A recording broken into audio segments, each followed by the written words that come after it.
Assalamualaikum warahmatullahi wabarakatuh. Kita ketemu lagi di pertemuan hari ini tentang dehidrogenase. Pada materi ini kita akan membahas tentang pengertian dari dehidrogenase, kemudian reaksi dehidrogenase, mekanisme dari dehidrogenase, dan reaksi dehidrogenase di industri. Dehidrogenase adalah reaksi kimia yang melibatkan penghilangan hidrogen, biasanya dari bahan molekul organik.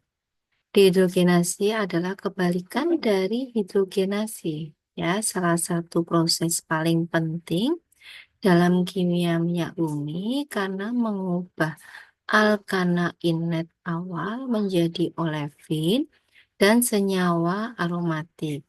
Titik awal menuju ke gugus fungsi lainnya.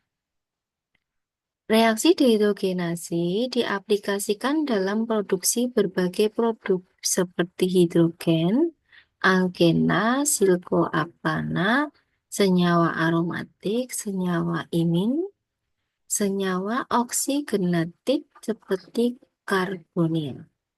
Reaksi dehidrogenase juga diaplikasikan dalam produksi senyawa intermediat untuk produksi solvent, polimer, rubber, deterjen, insektisida, dan farmasetikal.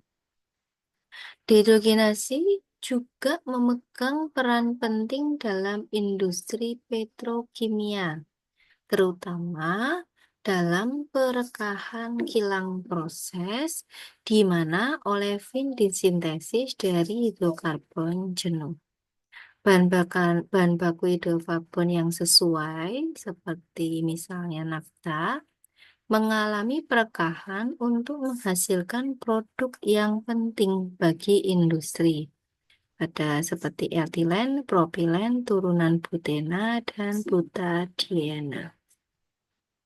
Salah satu contoh populer dari reaksi dehidrogenase yang digunakan secara komersial pada skala besar adalah dehidrogenase propana untuk membentuk propilena, yang juga bertindak sebagai perantara di dalam produksi dari polipropilena.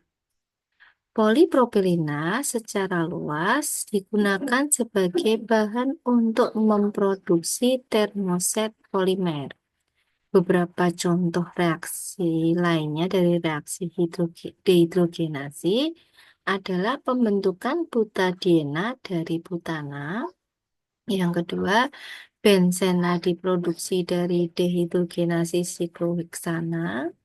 Dehidrogenase etilbenzena menjadi stirena. Dehidrogenase katalitik memainkan peran penting dalam pengembangan cahaya olefin. Kisaran karbonnya C3, C4. Kisaran deterjen di sini dengan kisaran karbon C10, C13, dan dehidrogenase menjadi stirena oleh metilbenzen.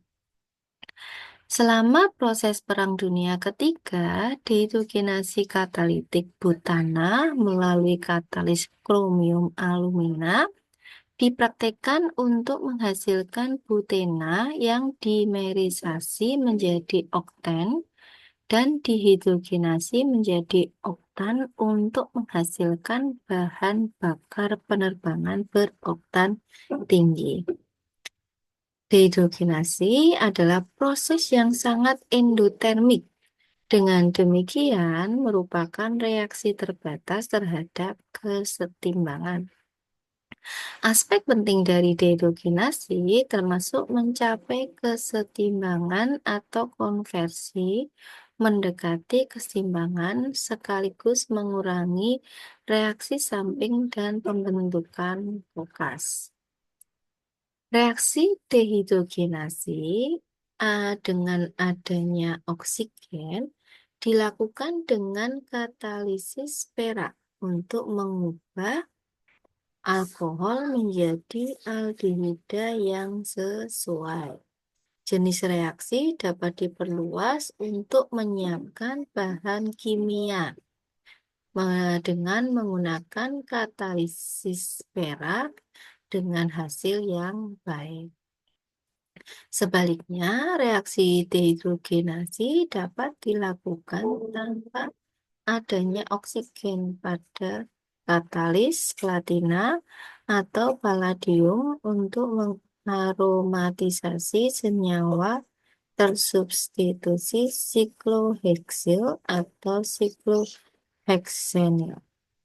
Jadi, di bidang kimia, spesimen diperoleh melalui dehidrogenasi batu kapur dengan rendimen 67% pada katalis PD yang didukung karbon aktif. Reaksi dehidrogenasi bersifat endotermik dan memerlukan masukan panas yang sesuai. Reaksi dehidrosiklisasi lebih lambat dibandingkan dehidrogenasi per detik, yang memerlukan suhu lebih tinggi dan merupakan reaksi tersulit dalam reformasi katalitik. Hydrocracking bersifat eksotermik dan disukai pada suhu tinggi dan tekanan hidrogen tinggi. Dalam dehidrogenasi, tekanan meningkat dan konversi menurun. Dehidrogenasi juga lebih suka pada suhu tinggi.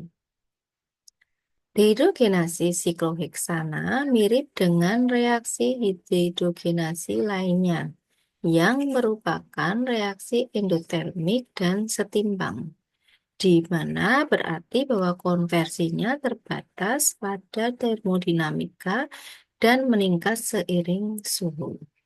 Peningkatan suhu berarti konsumsi energi yang lebih tinggi dan peningkatan reaksi samping pembentukan okas. Mengingat penghilangan hidrogen dari sisi reaksi menyebabkan peningkatan konversi, reaktor membran merupakan kandidat potensial untuk reaksi ini. Mekanisme reaksi dehidrogenasi: jika Re-Ni AlIO R3 kali atau alumina tidak ada dalam campuran katalitik, reaksi dehidrogenasi alkohol sekunder menjadi keton tidak terjadi. Ketika Ra-Ni disubstitusi dengan garam Ni, yang misalnya NiCl2 atau kompleks misalnya NiPPH3 2 kali Cl2, tidak ada reaksi yang terjadi. Dehidrogenasi alkohol mengikuti mekanisme 3 hal. Pertama, pembentukan alkohol terprotonisasi, pembentukan karbokation, dan pembentukan alkena. Dehidrasi alkohol dapat mengikuti mekanisme 1 atau 2. Untuk alkohol primer, reaksi eliminasi mengikuti mekanisme E2, sedangkan untuk reaksi eliminasi alkohol sekunder dan tersier mengikuti mekanisme E1. Umumnya, ini mengikuti mekanisme 3 langkah. Pembentukan alkohol terprotonisasi. Pada langkah ini, alkohol ditindaklanjuti oleh asam protik. Karena adanya pasangan elektron bebas pada atom oksigen, dia bertindak sebagai basa Lewis.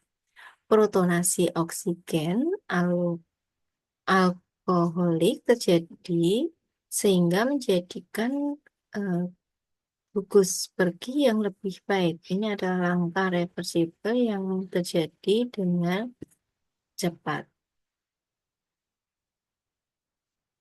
Pada langkah ini, ikatan CO terputus menghasilkan karbokation. Langkah ini merupakan senyawa atau langkah yang paling lambat dalam mekanisme dehidrasi suatu alkohol. Oleh karena itu, pembentukan karbokation dianggap sebagai langkah penentu arah. Pembentukan alkena ini adalah harapan atau langkah terakhir dalam dehidrasi alkohol. Di sini, protein yang dihasilkan dihilangkan dengan batuan basah. Atom karbon yang berdekatan dengan karbokation memutuskan ikatan CH yang ada membentuk C. Dengan demikian, alkena terbentuk.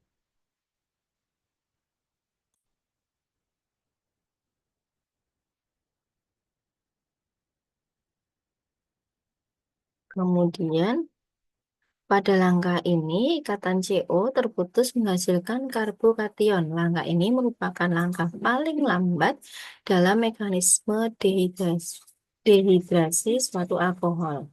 Oleh karena itu, pembentukan karbokation dianggap sebagai langkah penentu adalah. Ini ada tabel dehidrogenasi hidrokarbon.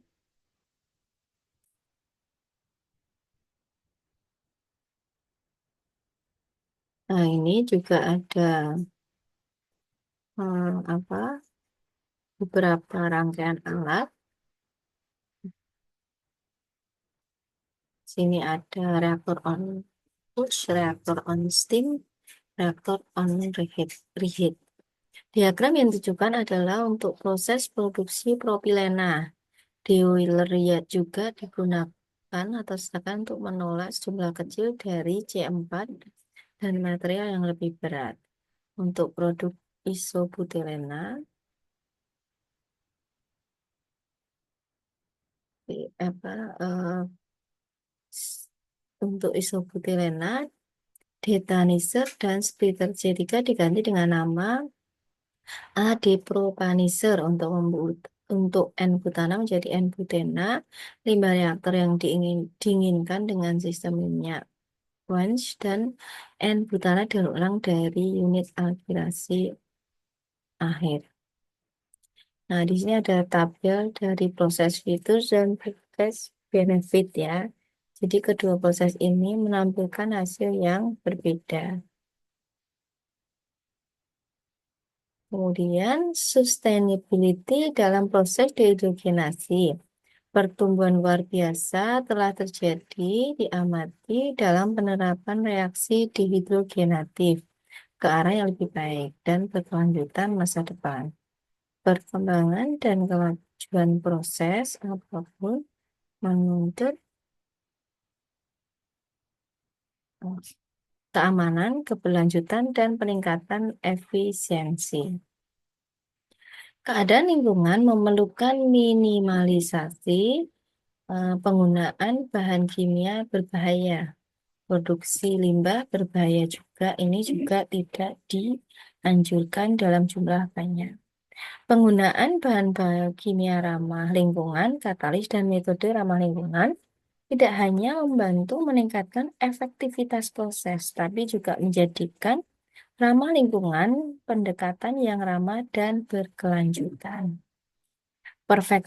Perspektif serupa tercantum pada pengembangan teknologi katalitik yang ada melalui perancangan teknologi yang lebih selektif dan katalis aktif.